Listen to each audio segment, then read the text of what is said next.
firing line, living in my head.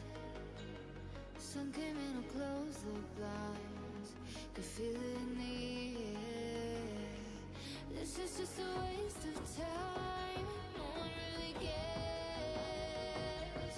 But then you came across my mind, got me out of there. So I went down to the river and swam till the panic was over. Yes, I went down to the river, watched all the heavy rain. I watched all the heavy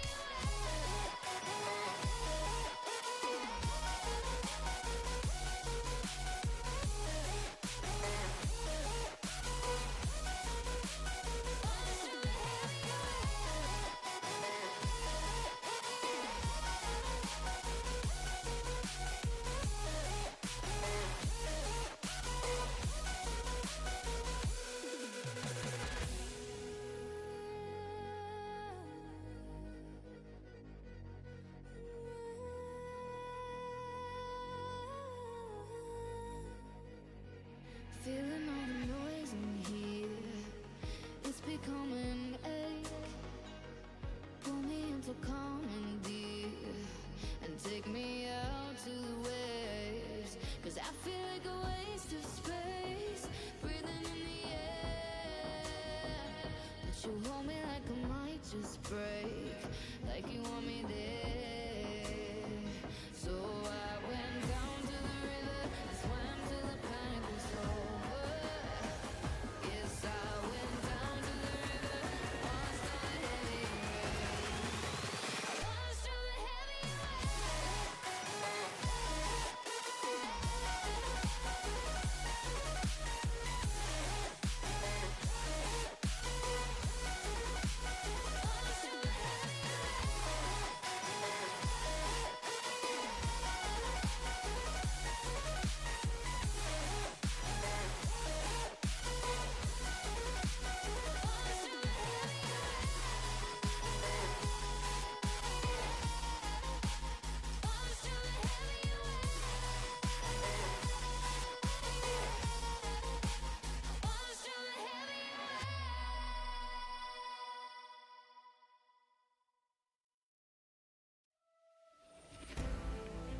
tired to sleep, I can't turn off my mind.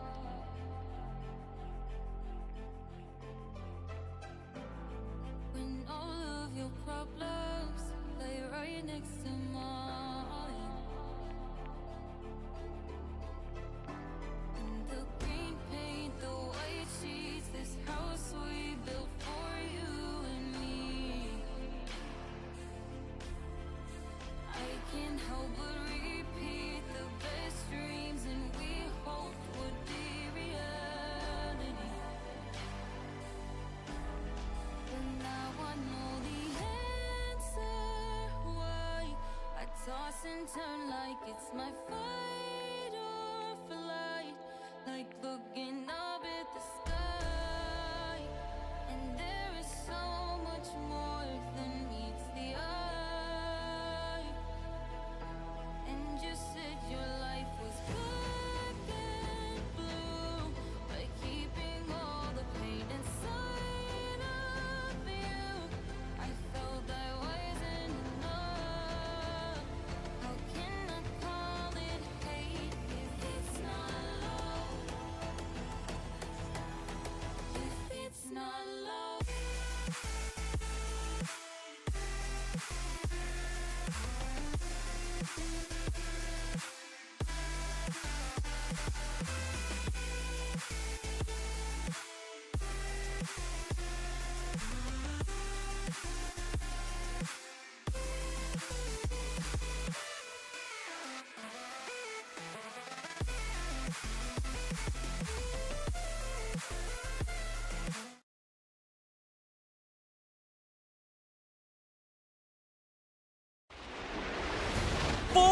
Wide for the lead into turn number 3.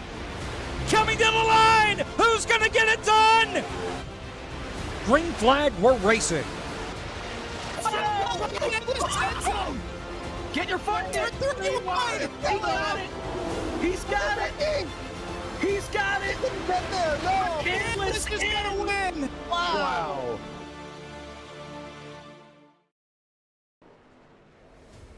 Well, it's another Wednesday night. You know exactly what that means. We are back for round number 3 of the Core Summer Series presented by Simrap Market as we are live for the Richmar Florist Racing at the Glen tonight for round number 3. So glad you could be joining us here. Blake McCandless, Caleb Hoffman, as well as our producer, Zach Johnson, turning the buttons for us down in the production trailer. And Caleb, I know I missed out on last week, but there were a couple of really good races at Slinger. We even had a blowover, I guess you could call it, on the last lap, if you want to call it that, at Slinger. So Watkins Glen should be a fun one tonight. Yeah, it's going to be a lot of fun tonight. With our street stocks here, we're running Watkins Glen, but we're not running the traditional NASCAR configuration. There's not going to be any boot of any kind. I mean, it's almost at the end of these straightaways going to be kind of like what we saw at Charlotte, where the draft is going to play huge, and if you can keep that momentum up through these corners, that's going to be the best way to pass. I do want to address real fast, it has come up, I did register in this as a driver, and I know I'm going to have that held over my head for the rest of the broadcast. Blake's going to mention it a lot, so just wanted to get that out of the way. I'm sorry. It won't happen again to the core admins, but we're rolling here and ready to get going, and this is going to be a real fun race here from Watkins Glen. That it will be, although, like you said, there's going to be one slot in every single, well, not every single feature. One of the heats won't have it in it or won't have you listed. But yeah, we won't let you live that down. But it looks like the lights are already off on the pace truck. Again, we'll kind of work with heats here to start the night. 2 heats, each 4 laps. DT and Justin Malillo will make up your front row here. And this one will be over quickly, so sit back and enjoy this one from the virtual Watkins Glen. And we are underway. DT and Justin side by side as we head down to turn number 1.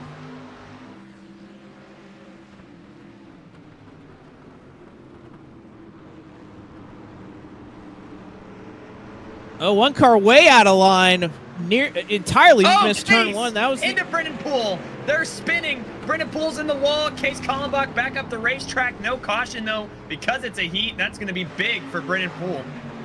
I wonder if that's the first wreck between an Alpha Prime driver and a new Alpha Prime Racing crew chief in Case Kallenbach.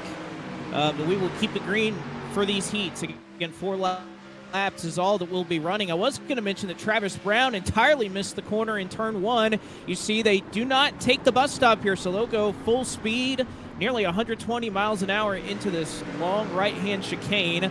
And then, again, we will not be taking the boot, so they'll come back out. There's a lot of wiggle room here with the new scan of iRacing to be able to race, but it'll be Malillo and DT side by side as they work through the last set of corners. Corey Vervinkt, how about him? He's running 3rd right now. He's trying to trace down these top 2.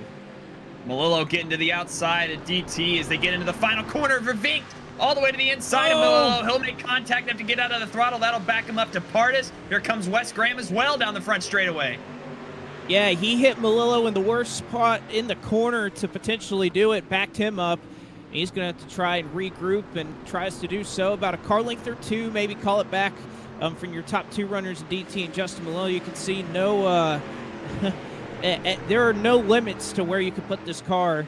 There's no track limits or anything like that, no black flags. So they'll be using all the runoff there in turn 1, I'm sure, to try and build up some speed. Good battle for 4th going on just behind Vervinkt. It's that 50 of Preston Pardis. Had a strong run at Charlotte the last time I was out here. And then Cisco Scaramuza looking around and looking to the outside to try and use that draft, but don't know if that'll quite work down in the chicane. Oh, big slide out of Justin Malillo in that 2nd position. He's still trying to recollect that thing. Oh, he's in the wall. Big time. Oh. Huge impact for the 53, and that'll probably do it for him in Heat 1. And that was all by himself. He didn't hit anything until he just absolutely impaled the outside wall. And looks like he didn't flip. So you know what? He's doing better than what he did at Slinger. We are seeing some improvement there, but not going to help his starting position when we look forward to the features, or at least the first feature, I guess I should say, later on tonight. 2 laps down, already 2 to go in Heat Race 1. DT's got about a second over for Vink. Then you got Pardis, Scaramuza. Wes Graham has worked his way to the top 5. And that's pretty much all you see up here. The rest of the field has kind of lost touch. Travis Brown, Colin Back, and Poole had their incident on lap 1 as well. Yeah, and Pardis on that back bumper of Vervinkt as well for the second position. Pardis is trying to get there. It's just not much passing opportunity without the bus stop here, so it's going to all come down to the carousel, which they'll get to eventually. But in these street stocks, limited power to work with, you'll see just gets the draft. Not something you hear too often at Watkins Glen, but both of them side by side. Look at this battle.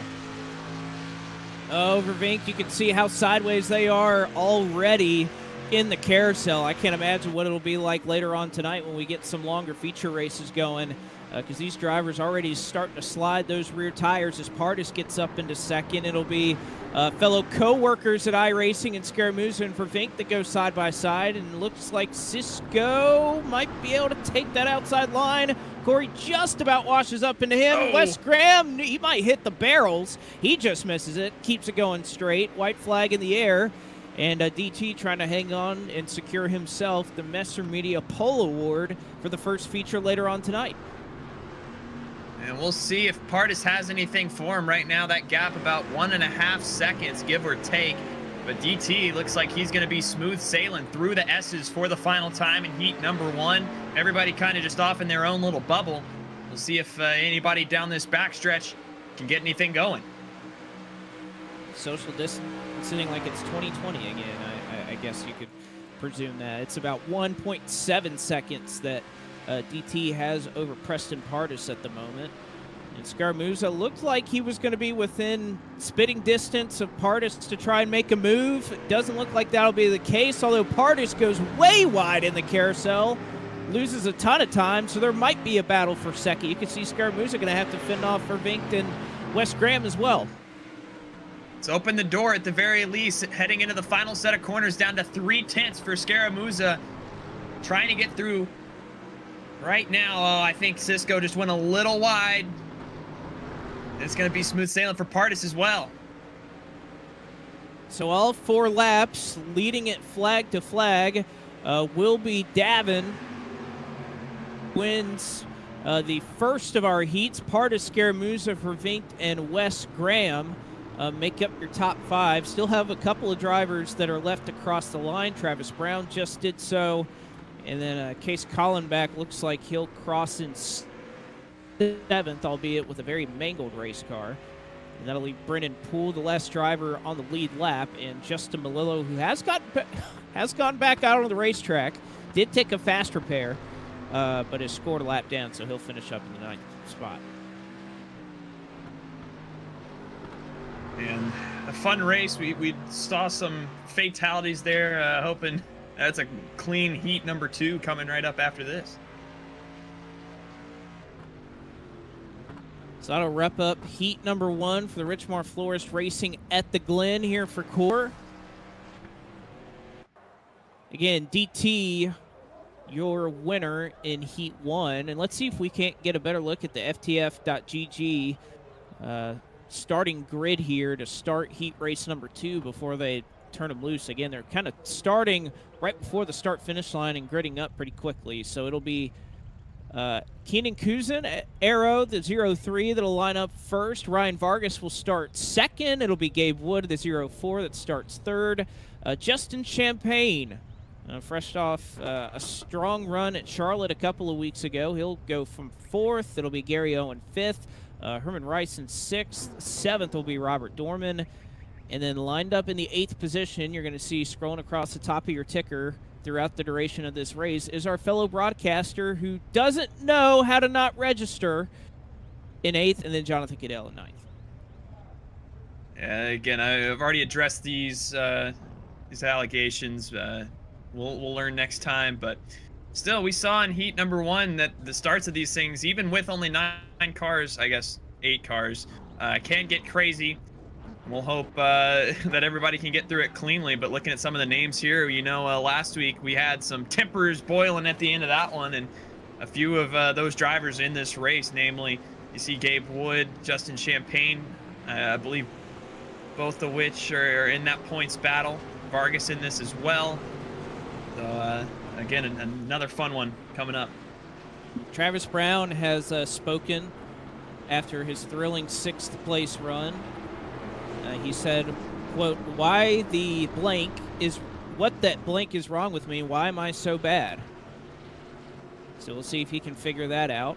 We'll see who can figure out heat race number 2 here at the Glen. Green flag is out. Vargas gets a slightly better launch on the left side of Arrow as they head down to turn 1, 2 by 2.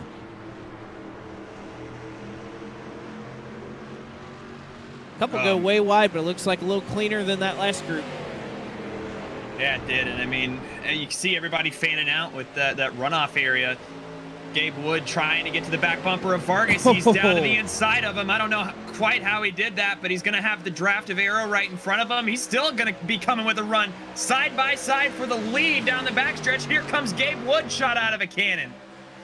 You nearly got into Vargas there through the S's, but will have just a bit of a nose ahead into the carousel, but he may have cooked it just a little too much. He gets up onto the flat. He'll keep it going, but he'll lose a couple of spots, but will stay attached to the lead pack. That'll give Arrow the lead. It's side by side for second behind him. Gary trying to make up 3 spots in about as many corners as he and Vargas nearly touched heading into the last 2 turns.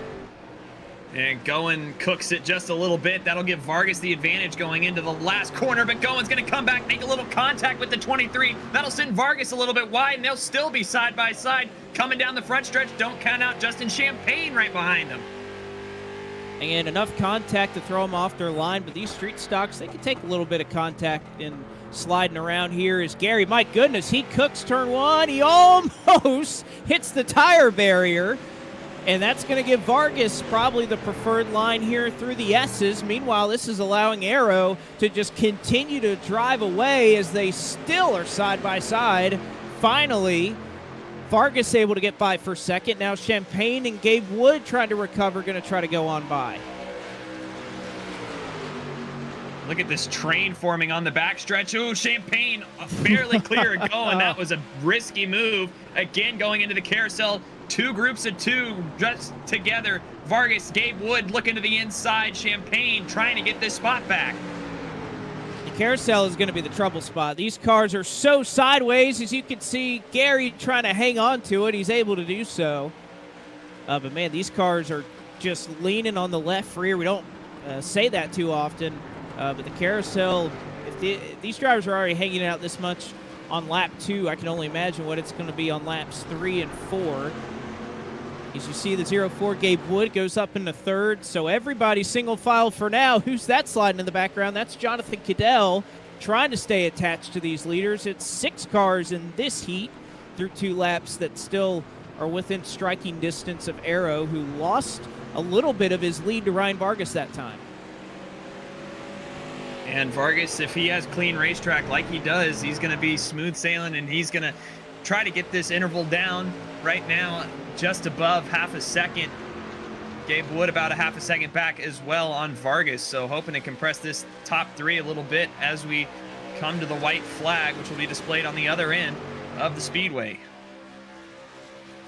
See, the draft is enough for Arrow to try to break it, and Vargas is going to follow in line. Again, he's cut down that margin to a little under half a second. Vargas doing a great job hitting that car right to the curbing at the very bottom of the carousel.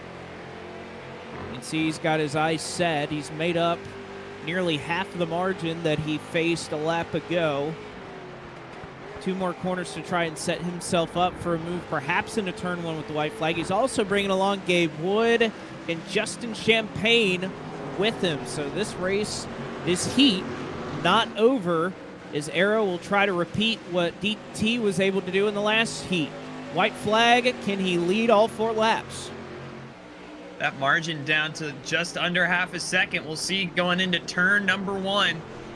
Down to 3/10. Vargas going to run it all the way to the wall here. Try to keep this run, and I think he will have a run up through the S's on Arrow. Yeah, Arrow ran a little wide there through the first part of the S's.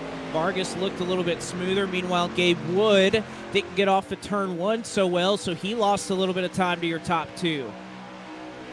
Going down the back stretch, if you want to call it that, they're going to be going about 140 into the carousel. Can Vargas make a move? He'll be at the back bumper if he wants to take it. Gonna go down, hit that apex. He will get right to that back bumper. Back in the throttle for the Vargas machine. Headed down the short chute. Gabe Wood here as well. Vargas got a little wide off the corner as he tried to get back into the throttle. He has 2 more shots to try and make the move here. All focus from Keenan. You can see him even making a shift right there. Into the final corner. Does Vargas make a move? It doesn't look like it's going to be enough. Vargas slides wide. So does the rest of the field. And Arrow's going to be able to hold on and start and lead in the first spot. Both of our leaders flag to flag here.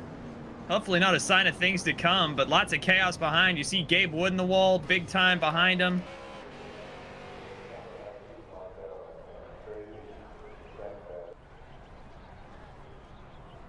Vargas second, Justin Champagne in third. Gary Owen hung on for fourth, and Jonathan Cadell just kept touch with this lead pack. He brings it home in fifth, Herman Rice sixth, and then we did have 2 drivers that didn't make the green flag. It's showing that Gabe Wood didn't finish.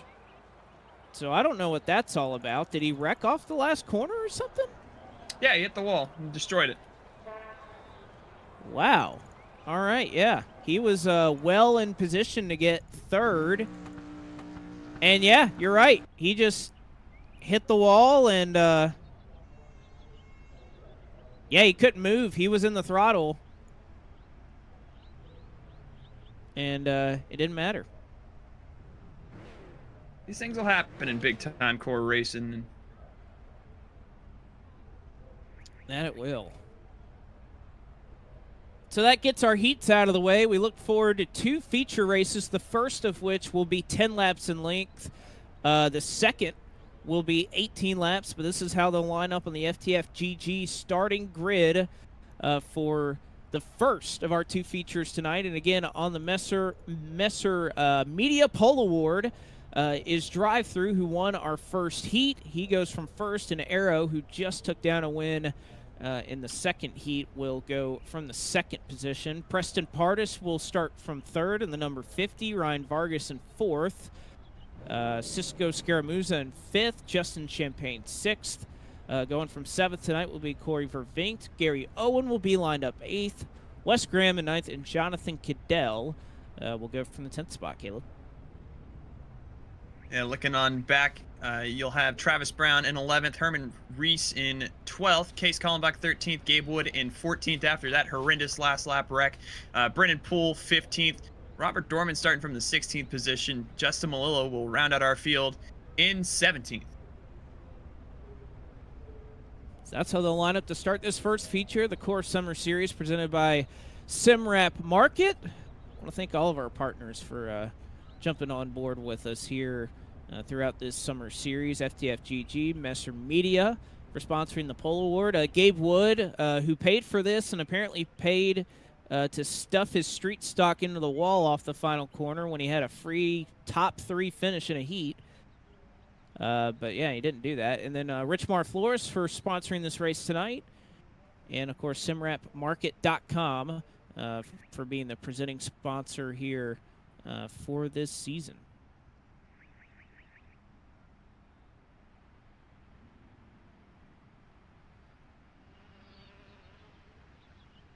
So in a little bit of a holding pattern here, I believe it's to give them a little bit of downtime, maybe a couple minutes or so, stretch your legs and get ready before we have 2 features.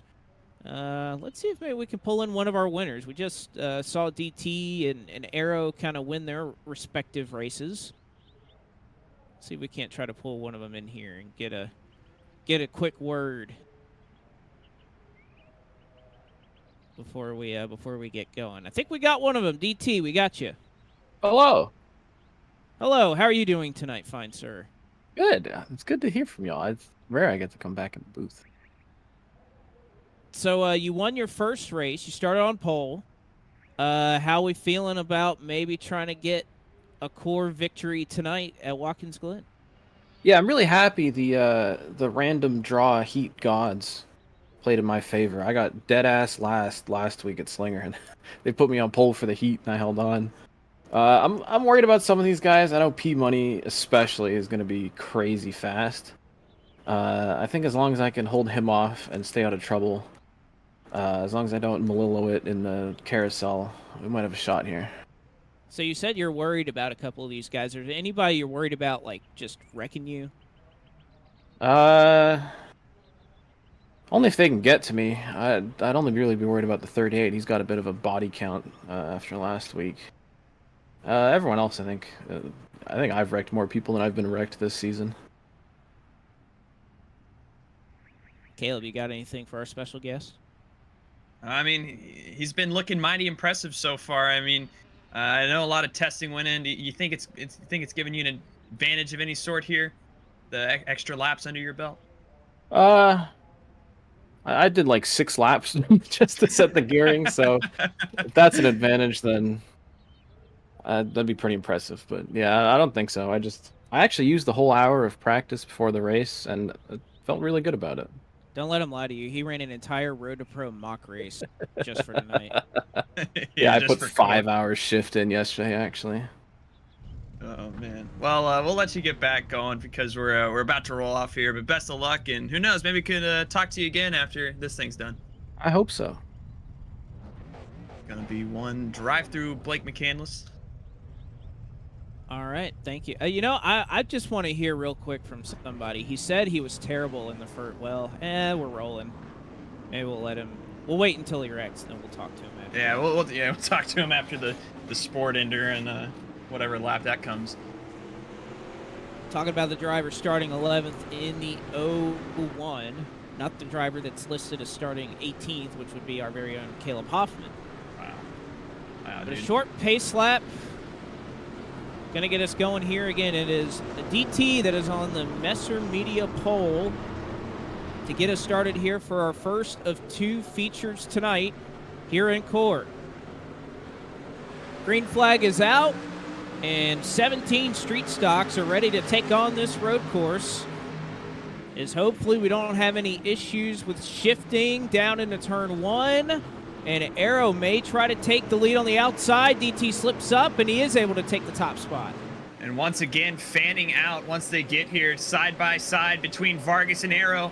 Couldn't get that in the last heat, but now Vargas trying to capitalize early through the S's and onto the backstretch. They are slipping and sliding everywhere, not quite clear. Here comes Arrow again with the run. They're still 3 wide behind him. I don't know what Clint Boyer would be saying about this as they are side by side at the front of the field. Cadell had a big moment through the S's. He keeps it going straight, 2 by 2, with about 8 cars here for the top spot as they rocket down into the carousel. This will be about the only lap that they'll have even a little bit of grip in these street stocks through this corner. And they're able to hook it up for now. No issues. It's still Arrow in the lead. Now Vargas gets by for second. He's got a little bit of a draft, a little bit of a push, if you will, from DT there. Arrow going to cut the bumper off, but Vargas had a huge run just from drive-through being all over the back bumper. Going through the final corner, Arrows has the lead for right now, but will Vargas get a run down this long front straightaway into turn number 1 as they're still side by side? Look at P Money trying to take third away. And it's 126-degree track temperature, so it is rather hot here in the Course Summer Series presented by Sim Wrap Market. Oh, Top Champagne! 2 scurry. Whoa! Justin Champagne, without any help, gets loose. And Justin Melillo creams him. Well, that'll be a caution pretty easily there. My goodness. I was wondering if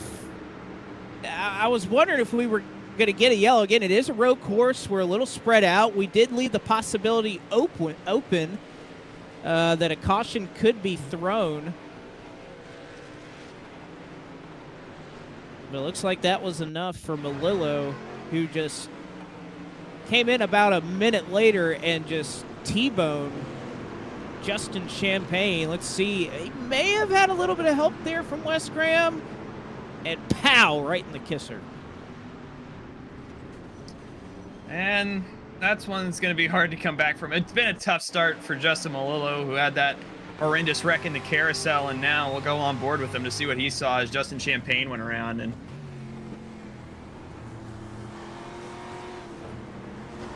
well, in his defense, he couldn't really see what was going on.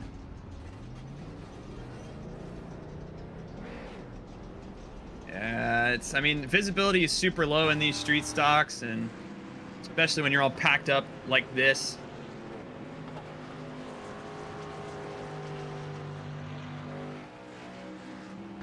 So heavy contact. Believe that both of those cars will indeed require a fast repair as the rest of the field kind of catches up to the pace truck here. There are 3 cars that need required repairs. Malillo Champagne, as well as the 40 of Herman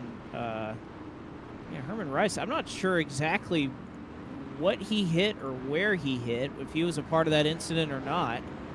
And yeah, he kind of made contact with Champagne at the very tail end of that wreck. I didn't think it was anything that would have warranted a required repair, but apparently it was enough to warrant that. So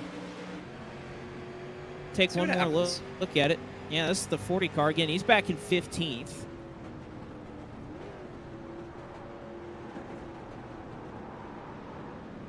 And he gets spinning, and then, man, I mean, it's a little bit of a hit.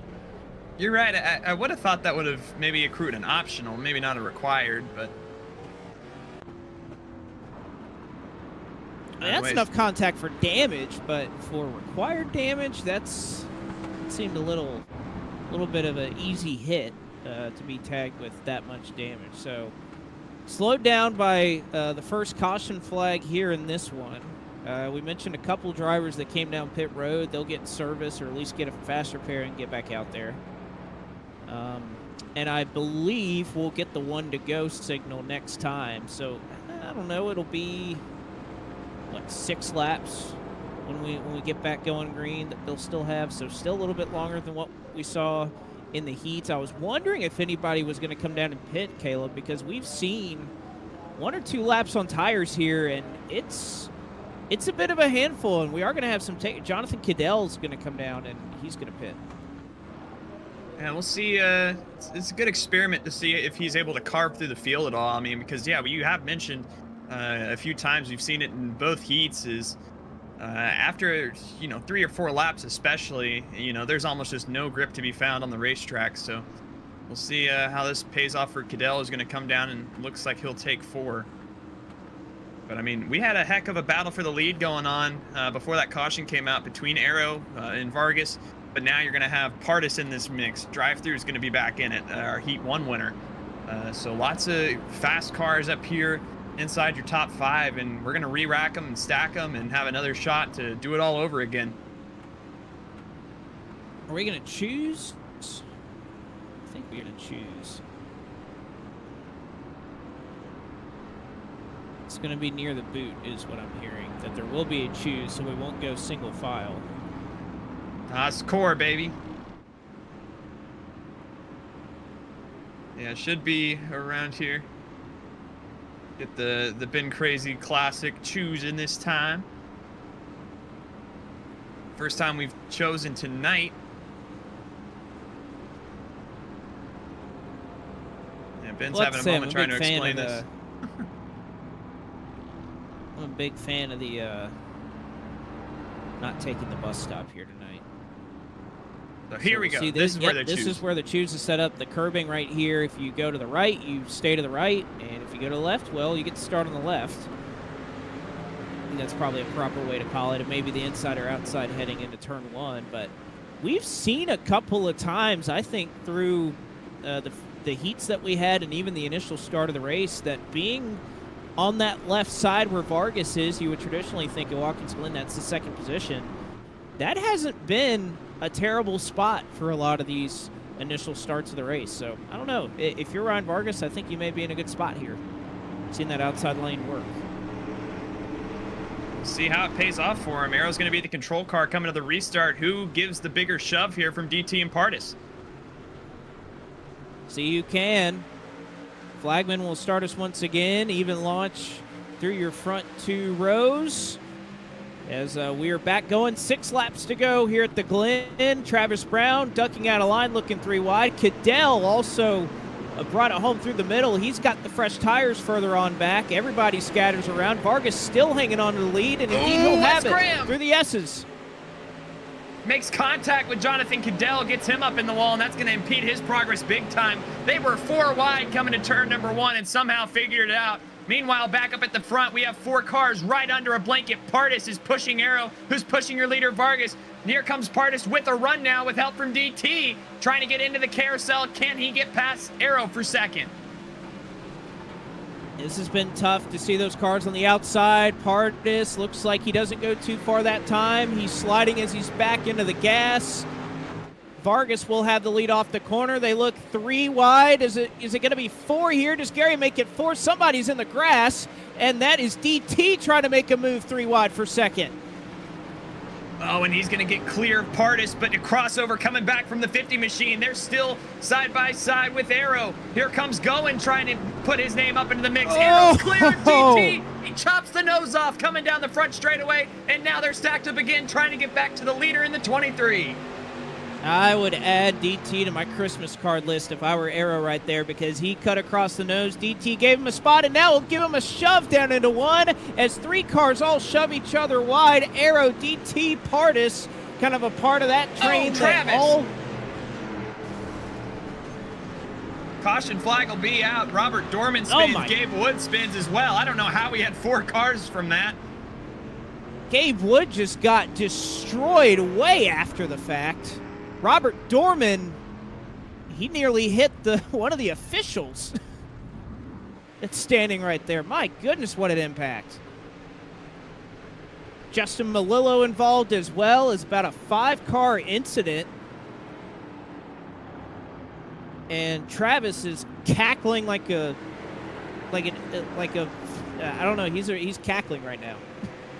Yeah, I do hear just maniacal laughter going on. Melillo's doing burnouts. We'll see what happens here. You can see the stack up. Gabe Wood right there. Oh, my goodness. So he gets into the wall hard. Then I think kind of netcodes Gabe. And that's pretty violent contact. You can see Gabe Wood got hit initially right here. He goes wide. Then Brown, he jumps the curb, overcorrects, tags Gabe, and then Dorman, my goodness, comes across, destroys his car, and then gets Justin Melillo involved with it as well.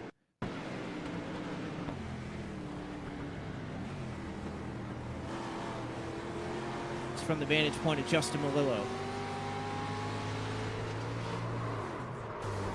I just got turned.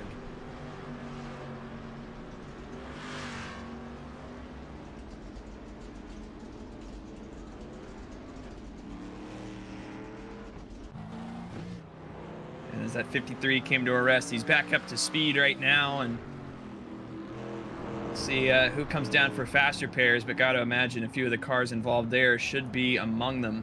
Now, we did see that Jonathan Cadell on those fresh tires had a pretty good run on that restart. You got to wonder now that we're a little bit deeper into this race if that effect will be exacerbated on this restart, and you know, will fresh tires really be that much more impressive than what we've already seen? We'll see. As I'll make sure, Travis, you're with us in the broadcast booth. Yeah. So, how's it going? Not good. I'm not very good at this. But it's really fun, even though I'm slow, both on and off the track. Well, I know you may be slow, but you also hit the wall really hard. What happened there? I got loose down into turn number 1, and a casual wouldn't understand this, but I'm in the old street stock, and just the way these things are built, they don't make them like this anymore. And we can change that come November. But anyway, The way these things are built, they don't handle load the same as these new ones. And, it got to bouncing around, and the G-forces got to G-force in there, Blake, and they forced me right around. And unfortunately, Gabe was right there and clobbered into me as well. So it's just an unfortunate set of circumstances, really. None of us want to come out here and tear up race cars or tear up equipment or put each other in any sort of danger. We're just here to compete for the love of the game. And unfortunately, sometimes crashes happen. And, I'd like to think that one was beyond all of our control, really. But, some might view it different, and that's okay. We have that right for now. All right. Well, thanks for letting us know. Yeah, man.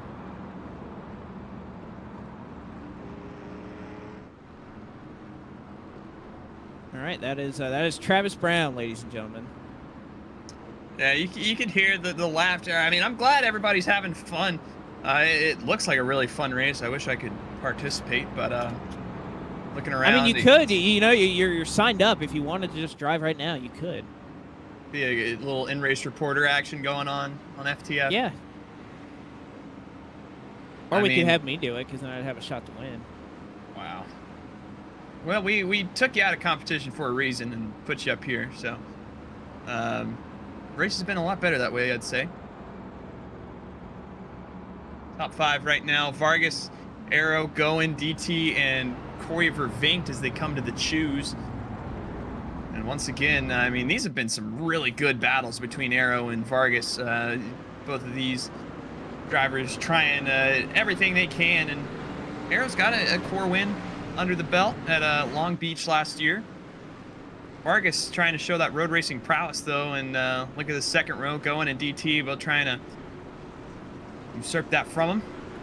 And I think we're in for a fun one once again. So it will not be a long one here to settle this. It'll be just a 2-lap shootout to go here to end our first feature of the night. Pretty much the entire field still has a shot at this one. Brennan Poole's moved up into 6th from a 15th starting spot. 2 to go here from Watkins Glen in the first race of the night. Vargas, Arrow side by side down into 1. Does Goen try to make it 3 wide? He'll think better of it now, but the rest of the field, there is some 3 wide back there as Vargas and Arrow leaning on each other out of 1. Fanning out once again, Brennan Poole and Herman Reese had a big moment. Now coming through the S's, Corey Vervinkt, Brennan Poole side by side. Look at Arrow and Vargas right now for the lead. Arrow right on that quarter panel trying to hang there. DT coming with a run. Can he sustain it down the back straightaway? Goen trying to deliver a push as well. DT's going to poke out a line. 1 car is stopped. That is Travis Brown, who's going to play the invert like he's running a weekly show at Hickory.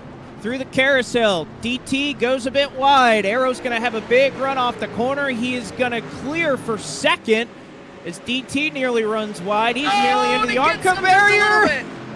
Oh, that's the second time that he's cut him off like that, but they still make it work. Arrow almost gets into the back of Vargas. He's sliding wide. They're 3 wide for second. Vargas scurries away. He'll come around this time to see the white flag, and the rest of the field is doing his work for him as he continues to drive away. Yeah, I mean, it is chaos back here. Second on back. Here comes Justin Champagne trying to make a pass on Brennan Poole. Big sin from the 44 trying to get underneath Arrow. Doesn't want to park it right there. Oh, and clips the wall and goes spinning. Somehow doesn't involve Preston Pardis, but that's going to be a good starting position for Vervinkt at the very least. That it will be is shades of what happened prior to the start of the racing at Charlotte. But out of the S's, Vargas has about an 8-car length lead. The battle right now is for second between Goen and DT, as well as one for 4th behind him between Arrow and Brennan Poole. Looking at second here, Canadian on Canadian crime. DT's trying to get underneath Goen. He does again down the short chute for the final time here in race number 1. What does the 77 have in store to stay side by side? Goen's going to clear him once again. DT is going to try the crossover coming into the final corner. Goen's going to get sideways. DT now with the run. Can he get clear? They body each other. Goen goes spinning. Justin Champagne and Preston Pardis are involved. It's a terrible crash, and Ryan Vargas will win race 1 from Watkins Glen. Several cars involved in one on the last lap. You can see Goen gets turned. Brendan Poole got absolutely shunted before the last corner as he tried to make a move on Arrow. In fact, no, he just went in there too hot and cooked it and moved across the nose. And, man, a lot of calamity there on that last lap, but it was happening all behind Ryan Vargas, who gets the win here tonight to start us off at Watkins Glen. I'd say it's a successful race 1. Lots of back and forth chaos, and Vargas finally breaks our streak of flag-to-flag leaders and gets it done.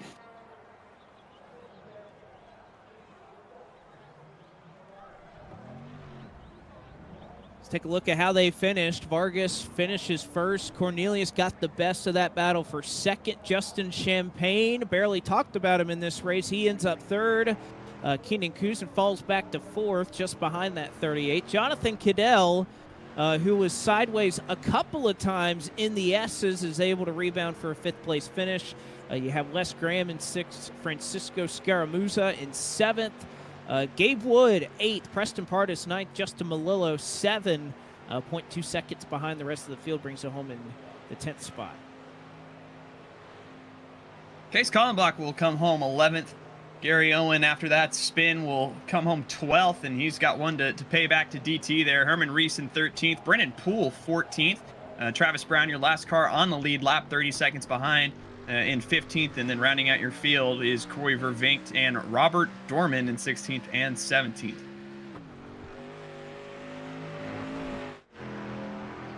So again, as we mentioned, that's going to be kind of a better starting spot as we'll invert the field for the starting grid of heat race number 2. This is what happened further back with Brendan Poole, and thought that originally he got punted, but he just cooked it a little too hard going into the corner. He gets spun across the nose to 0-3. That ruins his finishing effort in this one. And then DT and Goen get a little bit of contact there, and Goen gets the worst end of it, sideways in front of the field, and a couple of drivers are able to make their way by, including that of Malillo and Case Collenbach, who are just able to get around him as he was battling for second. Unfortunately, he finishes in the 12th spot.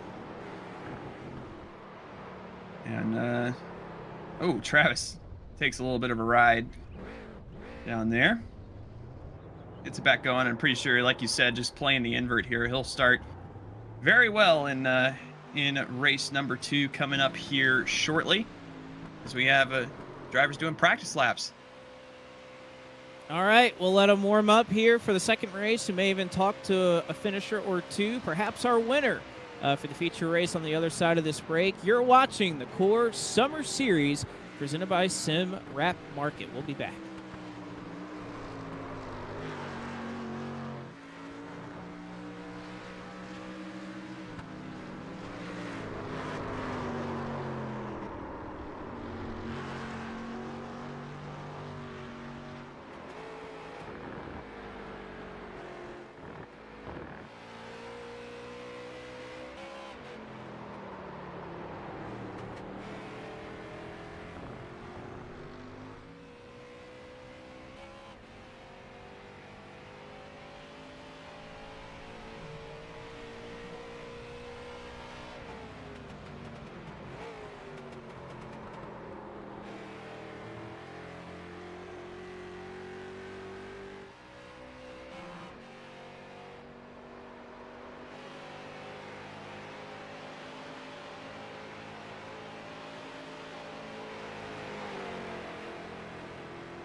Once again with you here for the Core Summer Series presented by Sim Wrap Market here at Watkins Glen International. Blake McCandless, Caleb Hoffman on the call. We are going to catch up here with our Race 1 winner in Ryan Vargas. Hello. Ryan, you're a Core Summer Series winner. This has Heck to be yeah. one of the greatest accomplishments of your life. Oh, this is easily up on that list. Big night in the Core Summer Series, driving the street stock. Christine, it's the name of this car. It's my old street stock. I know Gabe's gonna have a fit. Why Christine? Because the movie, you know the old movie, the old horror movie with the car, the haunted car. Yeah. I actually do not know that. You don't know that? Christine? You don't know Christine? No, I don't watch a lot of movies. Like you don't. I mean, like I haven't seen the movie, but like it's just a thing. Yeah, no, I'm with you. I'm with you, Vargas. I get it. Yeah, but no, it was cool. Fun race. These cars are actually a real big blast to drive on the road courses. Yeah, just means a lot to kind of get a core win. This stuff's a lot of fun. Cool to do it. Wear my Critical Path shirt. Real life partner of mine. They do a lot with me on the sim as well. So cool to have them kind of be a part of this in some way. All right. Well, the problem is that you go from finishing first in heat or feature one, I should say. You're going to be starting dead freaking last in the second one. So how do you get up to the front? And it's going to be a little bit longer, a little bit. We're going 18 laps instead of 10 this time. I was gonna say, I mean, the number one goal is pass them all, right? And I feel confident enough to be able to get up there and pass them. To win, there's a shot. It's a longer race. 18 laps is a long time around here, especially in these street stocks with the draft. So as long as I, play my moves right and get myself the track position I need, I think we'll be in good shape. Man, this stuff's a blast. It's like Miata racing, but with street stocks. All right, Ryan. Well, Caleb, if you got anything for our winner. No, we'll let him go. Yeah, get in there and get ready for race number 2 because I know it's going to be a wild one. It's fine. I wouldn't want to talk to me either. But, wow. Caleb, it's okay. I know how it is. No, we don't mean it like that, Vargas. Professional eNASCAR broadcaster and TikToker Ryan Vargas, ladies and gentlemen. That is me. Hello. Y'all have a good one. Hello and goodbye, Ryan. Oh. And I guess you could say eNASCAR for a couple of reasons, because he's raced NASCAR in Europe. And I don't know what in the world is going on here. Yeah, we've had I've just been watching them. It's just a collection of them. I hope you're proud of that joke you just put together. But no, we have Pardis is in here. Gabe Woods. We did have Malillo, but Vervinkt. Looks like that's Wes Graham up on top of the 12 car. So this is... This looks so NR. You're right. I mean, this is definitely like happy hour, just waiting for the race. Oh my God! What? Whoa! Did somebody hit it, or did it just explode out of nowhere? I think we just had an explosion because Vervinkt's still on the racetrack. Oh no! Dorman came in and destroyed him. There isn't a wreck that Robert Dorman can't find. Wow. Don't have to do him like that. Hold on. All right, we're gonna have a fresh. It's all in fun, right? We're gonna have a fresh group of them here. We can stay on board with Malillo. We got Pardis coming as well. They got to get through the carousel. So you'll see, we'll ride along with them. You can see how the back end, even on this joke lap, will step out a little bit, and that's what's been causing some of the issues. And then, yeah, they'll just aim straight for the tire barrier. Oh, my goodness. Oh, it's a terrible... Oh, my... Pardis missed him. Oh, what a flip. You mentioned a joke lap. He may be taking a joker lap. I mean, yeah, he's on the boot.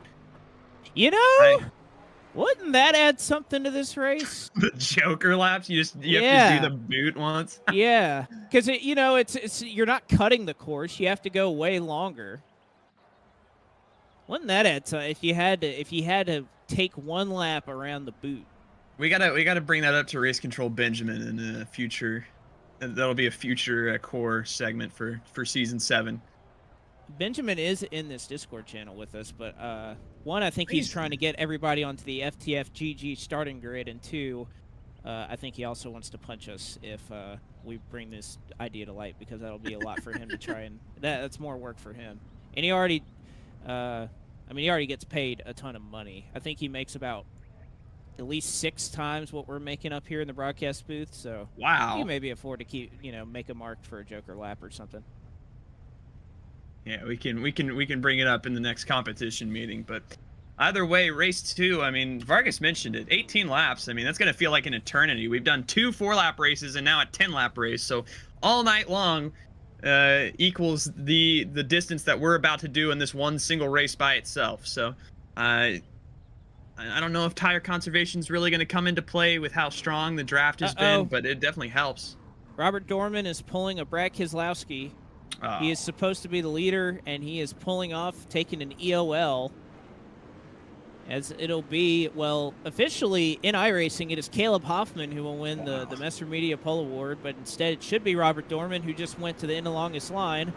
But now it'll be Corey Vervink, Travis Brown, Brendan Poole, Herman Rice, Goen, Case Collenbach, Justin Malillo, Preston Pardis, Gabe Wood, Cisco Scaramuza, Wes Graham, Jonathan Cadell, Arrow, Justin Champagne, DT, and Ryan Vargas. Your FTFGG starting grid. Pace trucks off, 18 laps, set for feature number 2. Travis Brown and Vervink will lead us to the green flag. And Arrow's already making it 3, so is Justin Malillo further back. Oh. Vervink's going to try to block low. They're 4 wide. And we'll see if they can escape. Turn 1, no, they can't. Case Collenbach's around. Will that be a caution? It's a single car spin. I don't think so. Oh, another wreck it again. Wes Graham's around. Herman Rice into the wall, and Cadell's in it as well. Man. Jonathan Cadell, I don't think on any opening lap of this race has made it through the S's without something happening to him. And he's going to have to take a tow. I don't think he could steer that race car back to the pit lane. As I think Travis Brown, you can see him drifting around there. Looks like he will keep the lead. And I think trying to keep everybody at pace so that he can get a good practice lap in. I don't know how much I'd be drifting around willingly if I were him in this. But caution flag is out early in this second race. So this is Collenbach trying to avoid the tire barrier. He gets turned by Cisco Scaramuza. That is not a caution. And then this is the 69 of Cadell looking to the outside, 3 wide. And he tags the back of the 40 car, spins him around right in front of him, nowhere for Cadell to go.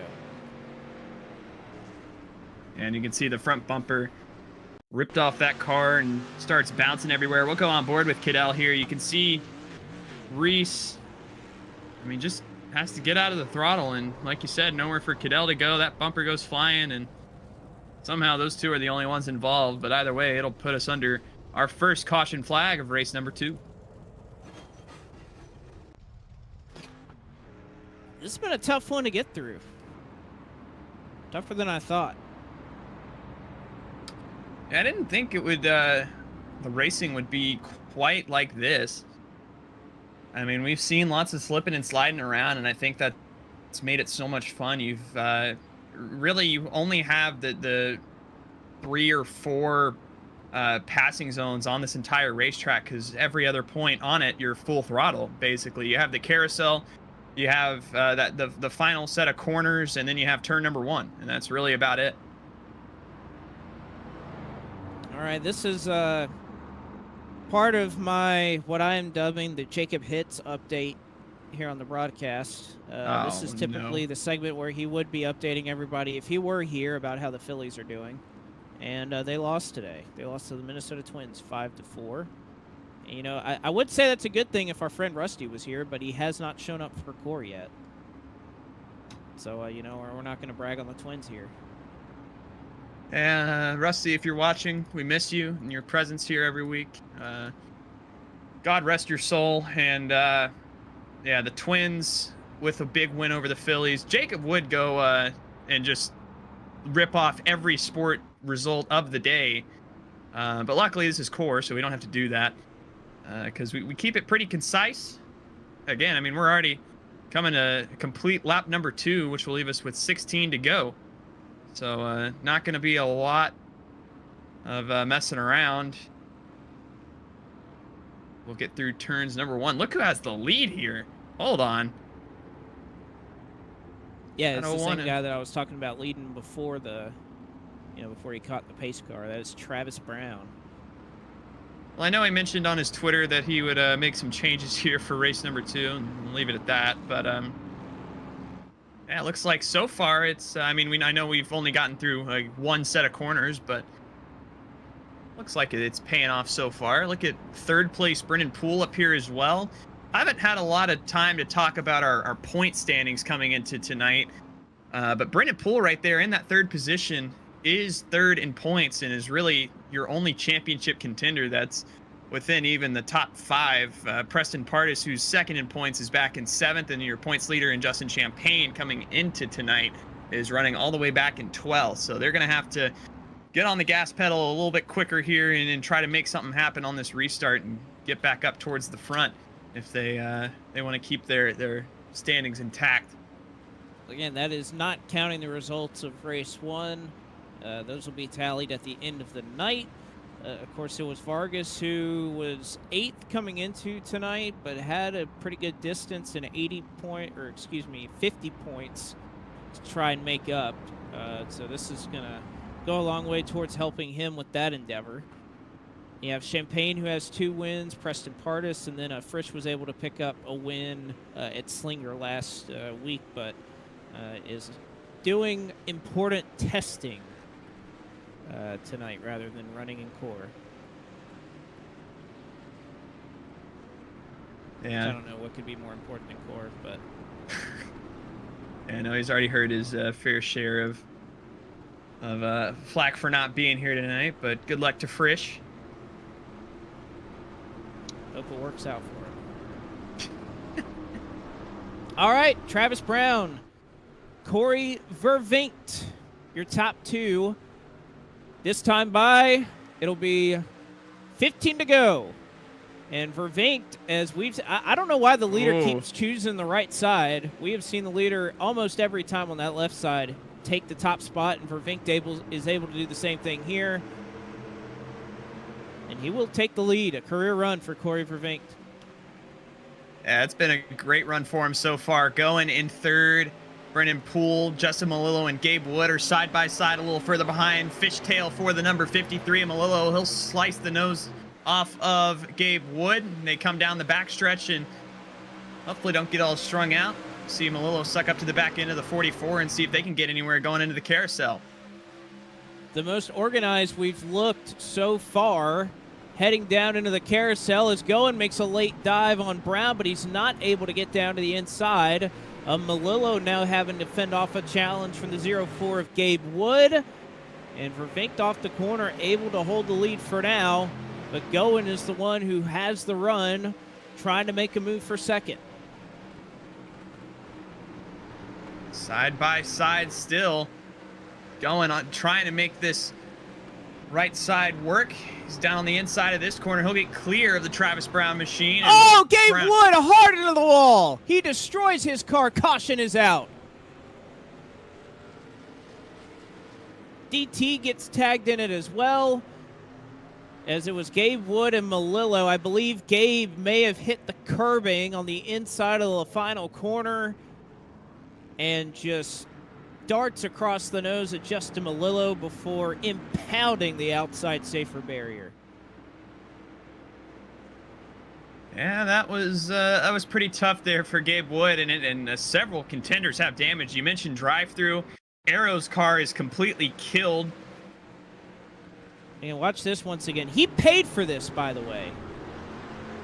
He paid for that.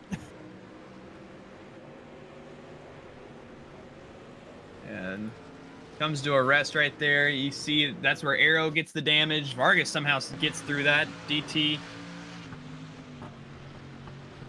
Man. Oh. This has been a night for Justin Malillo. Yeah, it has. I feel so bad. I mean, this is 2 weeks in a row, really. Got his first top 10 of the season last race, and other than that, it has been just hit after hit. He took a vicious hit in the heats early on. He took a vicious hit in the last race, got his fast repair, rebounded for a top 10, and then just a couple corners into this one.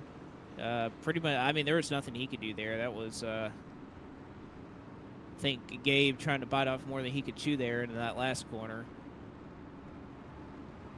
And that'll put us under the second caution flag already.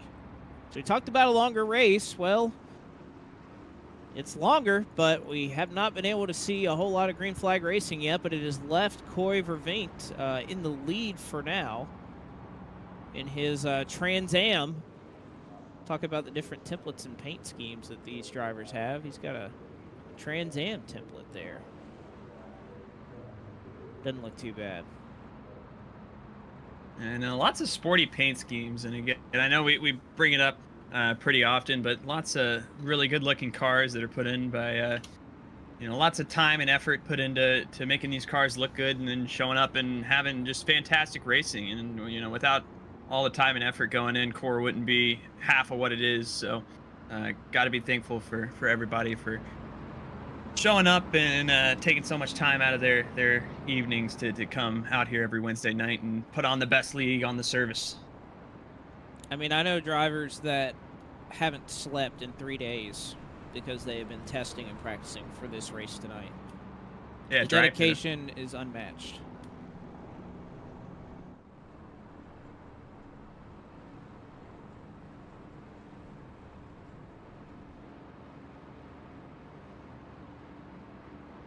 Looks like everybody will get off pit road okay and have to catch up with the field. Among them, Cisco Scaramuza came down, Justin Malillo, Arrow used that fast repair, Jonathan Cadell was down again, Gabe Wood, Wes Graham, Case Kallenbach, Herman Reese still on pit road, as is Drive Through. But they're coming to the choose. They're going to have to figure this out pretty quickly. Herman Rice is the only... Yeah, Herman Rice and DT just rolled out of the pits. Herman is the only one I've seen that has not moved yet, and I don't think he's going to be able to. He's still got a lot of damage on his 40 car, so he definitely can't make it by the time they restart this race. Once again, it looks like the leader is going to take the inside or the right-hand side of that choose, despite the fact that it hasn't worked on a single restart the last 5 or 6 times, but I don't know, maybe the 5th or 6th time's the charm. I mean, we'll see. I mean, a lot of it, too, is very dependent on having a pusher behind you. So we'll see if either Brennan Poole or Travis Brown is up to the task here. But something tells me with Brennan Poole and going together, they're going to be desperate to try to get by Vervinkt and Brown on this inside. 12 and 24, front row. It'll be 12 to go when we get the green flag this time. And Death Taxes and that left lane gets the launch down into turn 1. It's Goen that leads him. Vervinkt may have gone a little too deep. He slides up in front of Goen. Contact further back. Poole gets turned. Poole gets turned in front of the pack. But keeps it going. We stay green. They're 3 and 4 wide, though, into the S's. I don't see how that's going to work. Yeah, Gabe Wood, big move through the middle with Wes Graham. Still all over each other. Justin Champagne bodies Robert Dorman out of the way. Gabe Wood gets the back bumper, the number 46 now. Wood slides in front of Wes Graham. And they'll get it figured out behind him, trying to get to the carousel for what feels like the first time under green this race. Malillo restarted in 11th. He's already almost back up into the top 5, as I think he took some tires on that latest stop. Part is trying to rebound. He had a little bit of contact down in turn 1. He's now side by side with Travis Brown, although battled for the top spot for Vervinkt and Goen at it for the top spot here at Watkins Glen. And don't look now, but here comes Arrow as well. They're side by side. Goen off goes wide, and then you see Corey Vervinkt going to be able to get clear. That number 24 coming down the front straightaway. Here comes the 03 of Arrow. Does he have anything to help Goen here? Is he going to try to duck out of line? He'll at least peak low for the moment, but won't have a move. down into turn one. Vervinkt hangs on to it. Arrow has a great corner. He's trying to chase him for third. Vargas started in the back. He's already up into the fourth position and looking to try to go back-to-back here at the Glen. Cisco goes spinning through the S's. He tags Case Kallenbach as well. No caution, however, from it. And Cisco comes to a stop in the middle of the S's. Is he broke? Oh, No, he's going PT! Watch out. Coming in hot. I don't think if he knew what's coming, Kallenbach's got some significant damage as well. He's slowing off the pace, and he'll have to limp his car back towards the pits. But back up front, Vervinkt still holding on to the race lead, going a great run once again. Pretty much the same spot he got a run on the last lap, but this time he'll look to driver's left of Vervinkt to try and make the move this time. Side by side, coming to the final corner. Arrow and Vargas trying to join this party as well. Vervinkt is clear now of going, and he'll go all the way up against the wall. Going will tag it, and now it'll open the door for Arrow to his inside, but Arrow will opt to drop back in line. Lap 8 now complete going into turn 1. Vervinkt is blocking the line that Goen is trying to run as he hops across the curbing. You can see the concentration that he has right now with what looks like no, that's definitely that's wrestling that's in the background. I was about to say UFC, but I forgot that's not real fighting. As Goen trying to make the move for the lead. Vervinkt into the wall. They stay side by side. And Goen goes through. Here comes Arrow with the run. Vargas as well, going to make it 3 wide for that second position. Coming into the carousel, how do they make this work? Vargas has a nose. Vervinkt cuts him off, and now they're both in the grass. They'll come up, body each other. That'll open the door for the 53 of Melillo. Vargas sliding everywhere. Vervinkt and Vargas going to come together, maybe no, and lose probably about 3 spots. Here comes Gabe Wooden party through as well.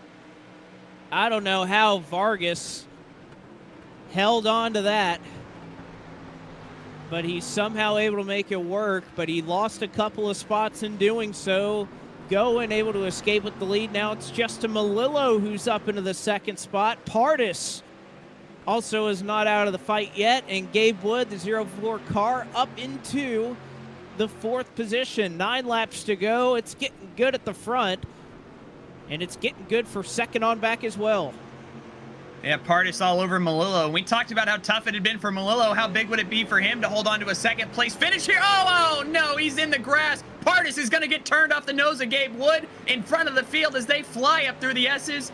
Caution now out for the 50, excuse me, of Pardis.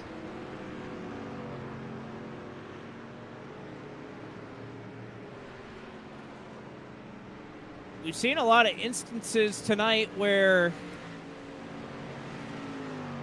a driver's able to save it, but either the driver that tags him or gets tagged is the one that goes around, and Preston Pardis looked like that was the case there as he got into the back of Justin Melillo. He let Melillo save it through the S's, and then Gabe Wood, who had no idea that they were slowing up in front of him, kind of comes by and barely clips the left rear of Pardis as he was trying to back off to allow Justin Melillo to gather it up. You'll see it one more time. Gets into the S's, contact made. Melillo is sliding. Wood either tries to go around or to miss Preston Pardis. Isn't able to do so, just clips him at the last second. Around he goes, and that's enough with him in a bad spot in the S's being turned around in front of the field to bring out the caution.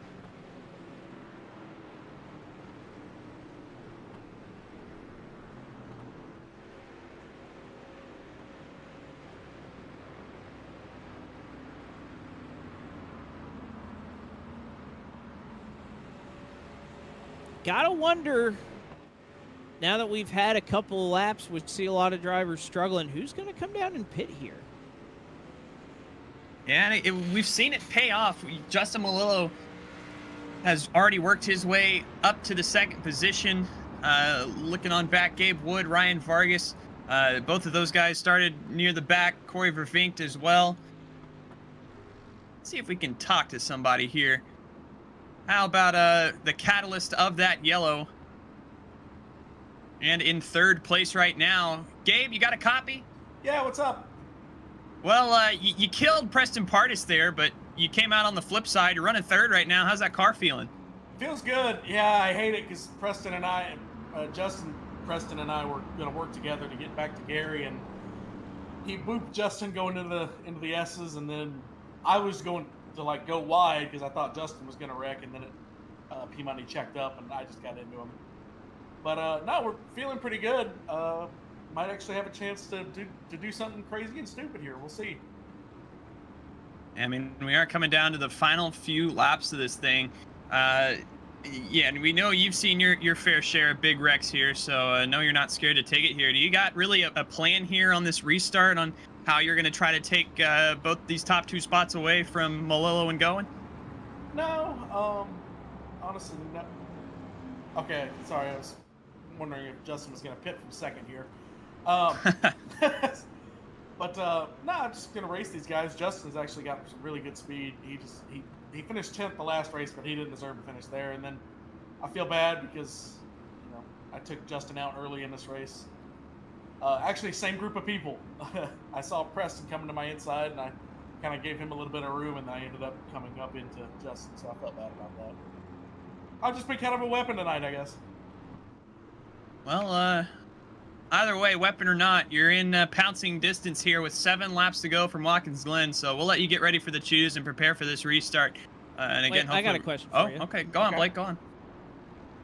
Is there anyone in this field you wouldn't wreck to win a core race? Ooh. I wouldn't wreck Case, because if Case was in front of me, I would push him to a core win. Okay, well, he's in 11th right now, so hopefully you don't have to Oh, well, worry here, about hang on. that. Let me go back here and get him. All right, Gabe, thanks for talking to us. Actually, no. I will say I would not wreck Justin to win a core race because I think the almighty slander that would come from that would kill my career. So, I think you should prove us wrong, and wreck him right now. hang on. No. Okay, it was a joke. It was a joke. Thanks for talking to us, Gabe. Thanks, Coming to brother. the choose. Yeah, we'll see you. He's a staff member. He probably has, like, what they talk He'll about. ban his account just ASAP Yeah. as soon as he wrecks him. Did want to mention real fast before they choose here. The iRacing Deep State will kick him off the website really quickly. God. Pardis came down pit road. Justin Champagne, Case Collenbach, Cisco Scaramuza, Jonathan Cadell all pit there on that last caution. So they'll have the benefit of having fresh tires. We'll see how fast they can get up through the field, and if they can do what Justin Malillo has done, you can see he's in the preferred spot now. I know you've been upset about the leader taking this right side every single restart. I don't know what the plan is, but I mean, you're right. It's been paying off for the left side, so we'll see if Justin Malillo can take it from going here. It's late race restart. Maybe 7th time is the charm. Who knows? 6 to go from the Glen. Do we go bowling? I don't know, but we're coring at least. Green flag of the air. Having to go low to try and block Gabe Wood. Vargas peeking to the outside, trying to get it around Malillo. They'll be side by side. Malillo gets a shove from Vargas, but it may have helped him through turn 1. Coming through the S's now. Right now, Malillo has the advantage. He's going to have Vargas behind him as well once they get onto the back straightaway, and it's going to be Goen and Gabe Wood opposite of them. Oh, Malillo slices the nose off of Goen. Coming down the backstretch, he'll have help from the 24 Nels, dripped up back in front of Ryan Vargas. They come down the backstretch at full song. And for Vink, Gabe Wood behind him as well. I don't know if that was intentional or if he just got loose. You can see Vargas backing off early. Goen! He loses it under Malillo. He moves him up. He's still trying to gather it up. Contact made. They're 3 wide for second. Goen hangs on. It throws Justin Malillo out of line. And somehow Goen, who's the one that got loose, escapes with the lead. Oh, and now Brennan Poole to the back bumper of Justin Malillo. It is a complete Talladega-style pack race behind him. They're 4 wide for that 3rd position. Arrow's going to slice the nose off of DT a little further behind. Justin Malillo going to come out of that somehow with the 3rd position. Brennan Poole and Corey Vervinkt are side by side. Look at Gabe Wood trying to take the battle for the lead to Goen going down into turn 1. I was about to say go and went wide off the last corner, scraped the wall. That allowed Gabe to get a run. What does he do with it? Wood goes a little bit wider off of turn 1. 5 laps to go here at Watkins Glen. The gloves have come off as everybody's trying to get reorganized to see if they can chase down these top 2.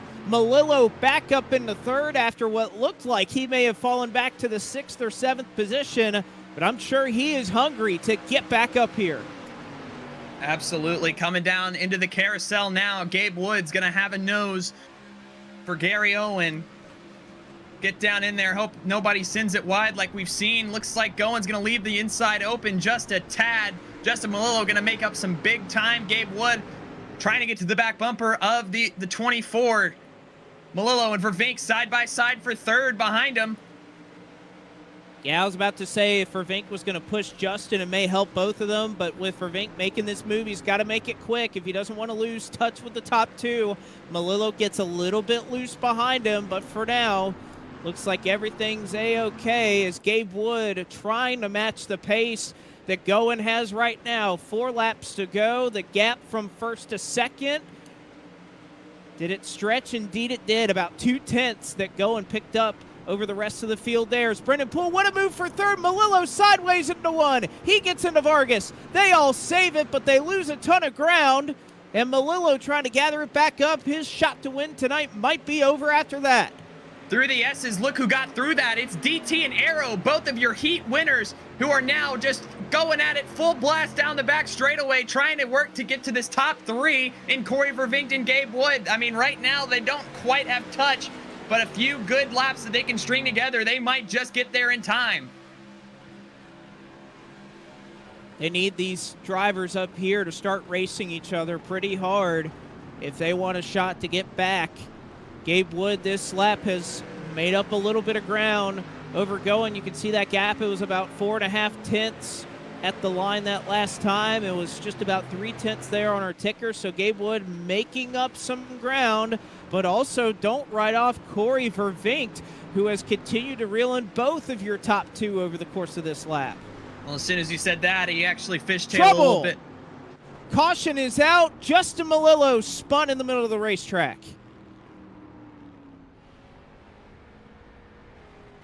Restarted 2nd there and just had an anchor attached to the back end. It felt like the way he just kept losing spots and comes to a screeching halt as he spins around, makes contact with Wes Graham and puts us under a caution flag condition once again.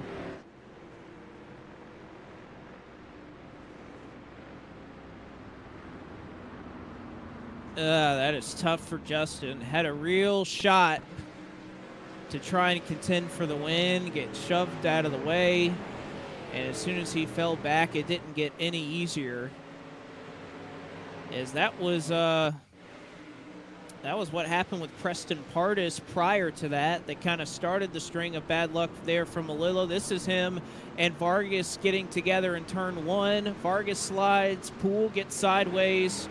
Pardis nearly gets into the outside Armco barrier. He saves it.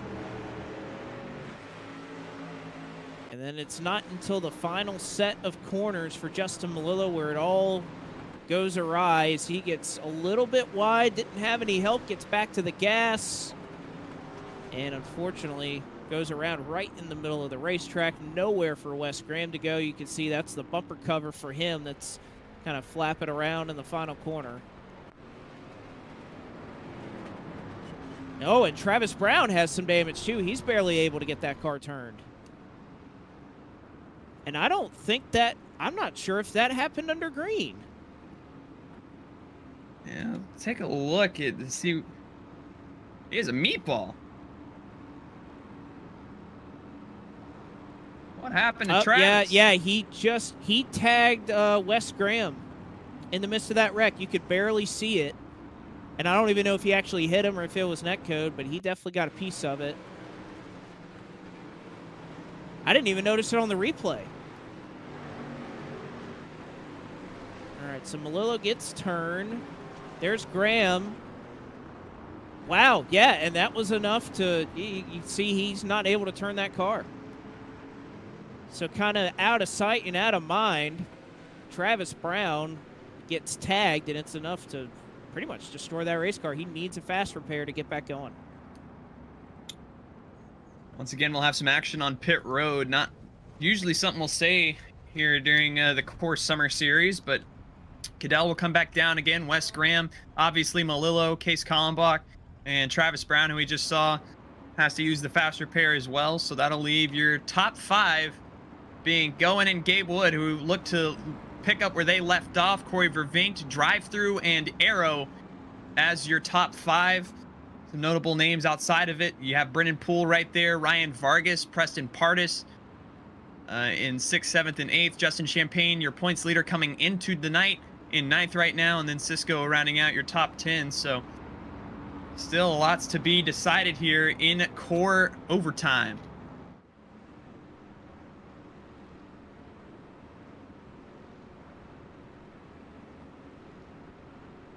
Got to think that there are several drivers up at the front of this field who have yet to score a core win. I know Goen has. Gabe Wood, I'm pretty sure, has not. Neither has no Corey. way. Corey Vervinkt has not. Well, geez, that's a little mean. Yeah. And Gabe Wood, despite being the second car, will have the preferred line going down into turn 1. I mean, even DT, his last win was back when Core was on NASCAR Heat. It's been that long, so you know Justin he wants Malillo just passed like 6 people choosing that line. That's how you do it. He's got the fresh tires too, so we'll see if he can make noise again. One of those guys who hasn't won in a little bit. A few seasons ago, the season opener at Daytona. He's got fresh tires. So does Preston Pardis. I gotta imagine at this point in the game, that may be something you want. Pardis will restart 4th car on the right side. So overtime to settle it here at Watkins Glen. Unlimited attempts if we need it. Goen, Gabe Wood, your top 2 as they head down to turn 1. Drive through all over that back bumper of the 24 as they fan out behind him. Arrow trying to lead this bottom line. Justin Champagne gets a bump from behind. He'll get it sorted out though.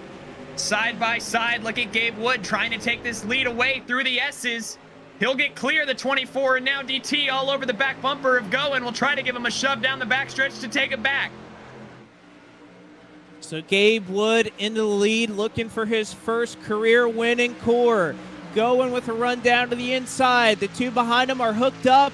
DT is getting a shove from Brennan Poole. As they head down to the carousel, it'll be once again Goen who takes the lead. Gabe Wood going to drive it in on the outside to hang tough with him. But Wood slides off the corner. He loses his momentum. Goen to the lead. Through the short chute now, Goen with a good advantage over Gabe Wood. Here comes Drive Through with a run that he got from running the carousel on the outside. Can he send it down on Gabe Wood? Gabe Wood will send it big time. He'll go wide. Oh, he missed the corner. For DT and Brennan Poole coming to the final corner, and the white flag for Goen, who's trying to take this win away at Watkins Glen. DT tags the wall off the corner, but it looks like we're going to be able to get back to the white flag. One more trip around for the 24 car. If he can get back here, it is Gabe Wood still in second. Poole's made his way up to 3rd. To the S's for the final time. They fan out 3 wide as Ryan Vargas tries to get by Vervinkt. Brennan Poole all over the back bumper of, I guess you could say, teammate Gabe Wood as they're trying to desperately make up ground on the number 24 down the backstretch. Do they have anything going into the carousel? Brennan Poole locked bumpers with Gabe Wood. I just don't know if it's going to be enough here, Blake.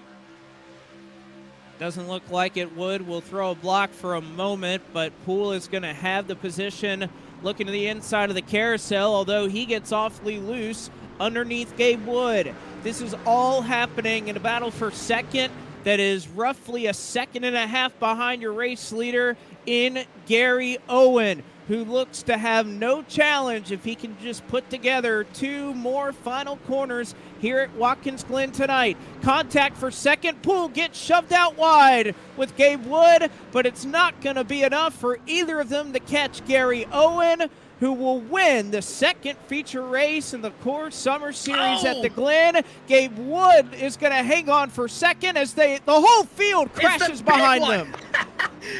Everybody went around drive-through. It was a chain reaction between them. I don't know who has what position as the entire field wrecks coming to the line. 2008 Cup Series style right there at that spot. My Got a lot goodness. to sort out here.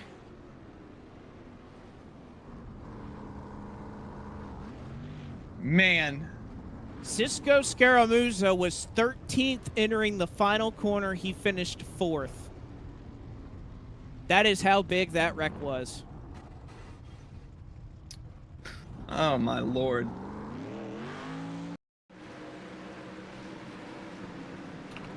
What in the world? I mean, there were 3 different wrecks that pretty much all happened at one time. Travis Brown gets loose. Oh, man. Vargas gets turned right in front of Pardis. You could see Cisco kind of misses all of it. Brown still manages a 5th place finish.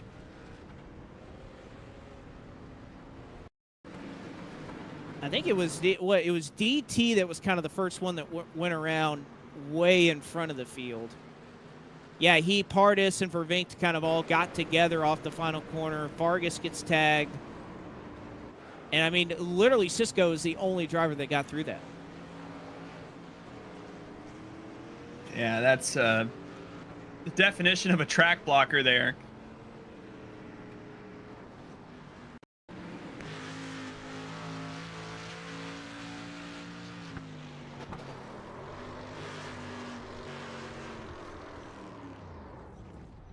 Then poor Case goes around. Man, what a way to end it.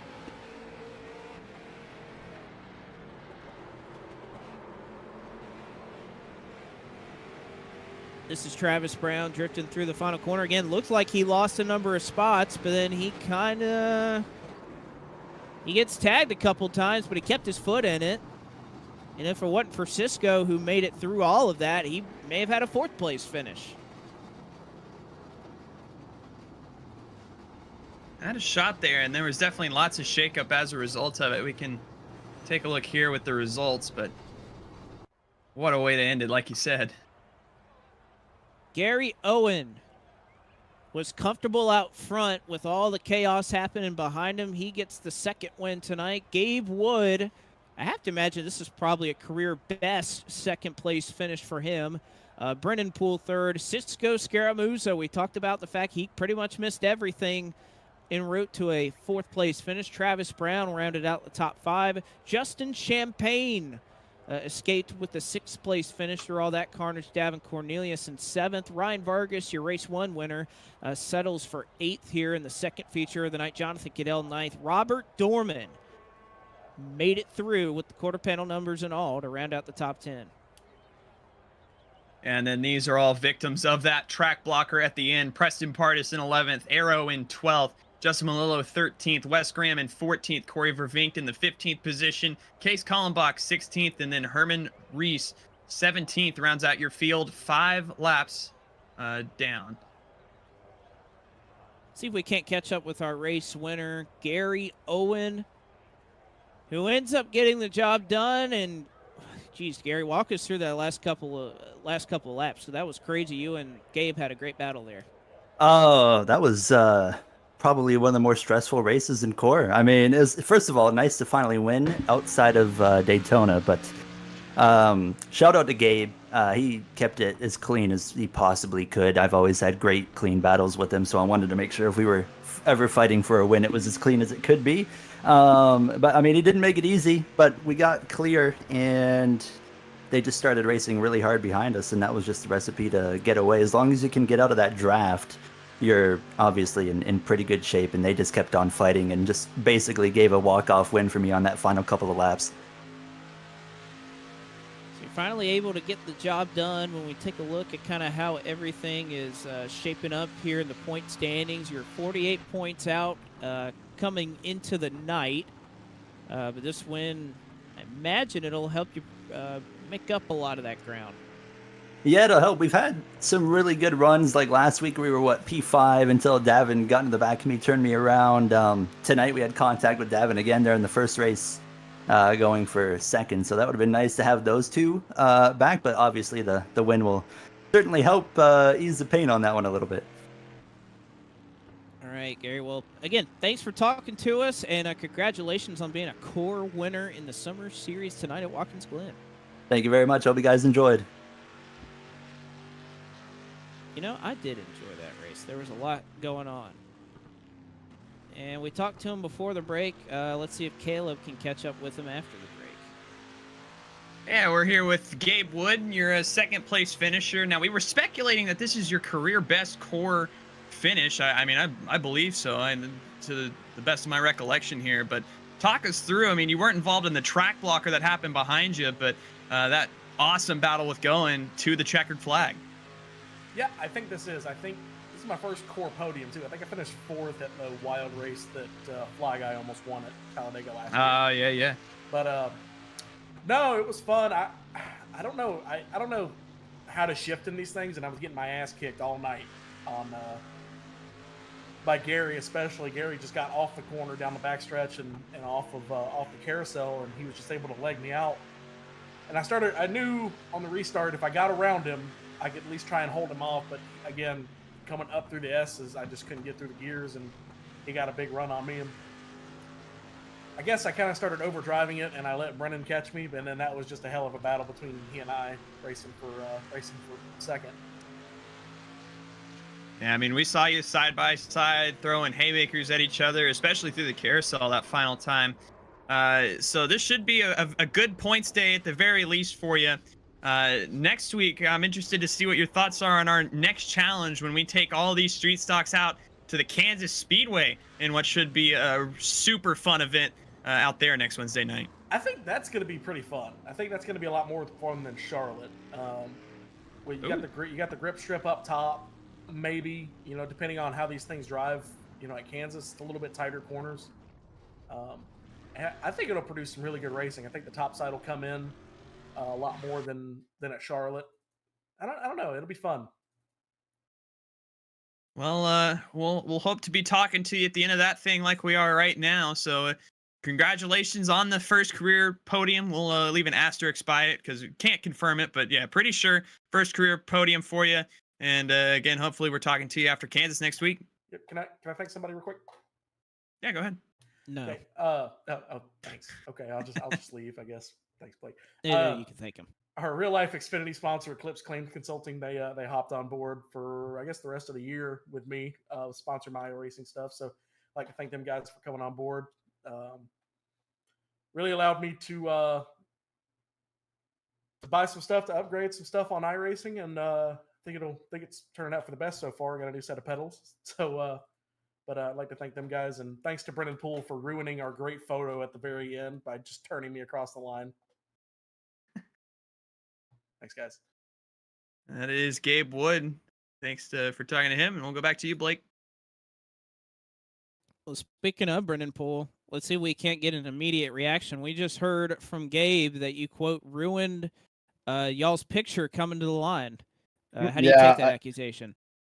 Well, I totally did. I definitely did that. I didn't know he wanted the picture, so we were coming to the line, and I just once I knew I wasn't gonna affect his race, I kind of hooked him across the line. But no, it was a tremendous amount of fun at the end. I feel like I had a rough go at it through the heat races, and the first little race is man, I just keep kind of getting caught up in incidences, just racing deals, and then finally at the end I had a good restart, and then I got to race the heck out of Gabe. So I had a lot of fun with him there those last couple laps. That was pretty awesome.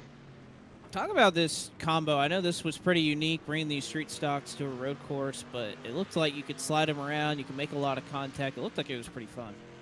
Yeah, it was a lot of fun. It was kind of goofy because the way that the gearing you're in, you literally only go from fourth to third the whole time, and then we weren't running the little bus stop, so it's crazy going down in there into the carousel. You jump, there's a little ramp almost in there, so it's really easy to kind of get out of shape and hard to keep your momentum up with these street stocks. So it's all about kind of your timing and keeping the momentum up. So that was super interesting. Made for some crazy restarts, especially coming around turn one. Everyone's all over the place, and then we're funneling down into turn two, and it was just nuts. So I really enjoyed it. I've had a lot of fun racing the street stocks. This is probably the most that I've ever raced them on the service. So, but you know, it's been fun. Racing the guys are what make it enjoyable. So, and I love Watkins Glen. So, yeah, tonight was cool. I'm glad we got back up there to top three finish. I don't know what it's going to do for me in the points, but I know it was kind of tight there towards the front after the first couple weeks. So, hopefully that was good for me. And see if we can do it again in another week or so. Yeah, we'll see. I think you'll at least have second over Preston Pardis, I would imagine, at the end of the night, but we'll see how it all tallies up and if you made any ground on Justin Champagne. But thanks for the time. Thanks for talking to us. Yeah, man. Sounds good. See you next week. That is Brennan Poole, who brings it home in third in our second feature. Again, want to thank all of the drivers who took time, not only after their race, but in the midst of the race as well, to chat with us. We appreciate catching up with all of them. But Caleb, I think Brendan said it right there. Looking forward to next week. And I know you brought it up. Kansas is the next track we'll be going to for the Core Summer Series presented by Simrap Market. And I think it has potential, like Gabe Wood was talking about, that it could put on a race that is a little bit better than what we saw at Charlotte early in the year. Yeah, and I mean, Kansas is one of those tracks where there's going to be a lot of multi-groove racing really promoted there. So I'm excited to see what it's like because, you know, Charlotte, as fun as it was, you did have that effect where it kind of felt almost like a Daytona where you get gridlocked. And I'm hoping Kansas can kind of be our Talladega where you're able to make moves through the corner, get runs, take them wherever you want to go. Should be a lot of fun. And we have a heck of a points battle going into that thing. Everything's really tightened up with how everything happened today at Watkins Glen. But halfway down through the Core Summer Series presented by Simrap Market, and it's pretty much delivered everything above and beyond what I was expecting. It's been a heck of a show so far, so I'm excited to get through the final 3 rounds of this thing and see who can come out and be our champion for the Summer Series. Again, it's a short season, so you got to execute every single week. And again, we'll see kind of how everything shakes out with Pardis. And I know we just talked to Brendan Poole, who was third in the points coming into the night. We'll see how much ground he made up. Again, Justin Champagne had some decent runs, but again, not maybe what we're perhaps accustomed to seeing with the fact that he already has 2 wins this year. We'll see if any ground was made up then. But of course, we want to say to everybody watching on FTFGG, thank you so much for joining us tonight for another Wednesday night of Core Racing. We'll be back next Wednesday night at the Kansas Speedway before turning our attention to Kern County and Rockingham over the course of the next few weeks to wrap up the Core Summer Series presented by Simrap Market. As you can see, we were talking about the points. That is what they were. Well, actually, no, that's what they are right now. So we mentioned some of the ground that some drivers hadn't made up. That is exactly how it played out. So Preston Pardis 29 markers back in the second position of Justin Champagne. And then Brennan Poole, Gabe Wood, and Jonathan Cadell make up your top 5. So Champagne kind of clear the field right now with just a couple races left to go. And you can see Champagne actually put a little bit of a gap to Pardis tonight. Champagne squeaked through that final wreck and made up a little bit of ground. But Vargas as well. Gabe Wood made up a lot of spots. So there will be a lot of guys in championship contention at this rate, but still have 3 rounds to go. 6 rounds, really, but 3 weeks left in this year's Summer Series. And again, that does not count drops. We will start counting drop weeks next week. So that will also shake things up as well. But again, that will do it for us from Watkins Glen International. For Zach Johnson, our director and producer, and for Caleb Hoffman, I'm Blake McCandless saying so long from Watkins Glen. We bid you farewell. Congratulations to your 2 winners tonight in the Richmar Florist Racing at the Glen. It is Ryan Vargas and Gary Owen. Now go say hi to Rusty or let him know why he's not running Core. I mean, come on, he's streaming, he's playing something else. Come on, Rusty, let's figure it out. Rusty, get in here. All right, but at least he didn't sign up as a driver. All right, we'll see you next time.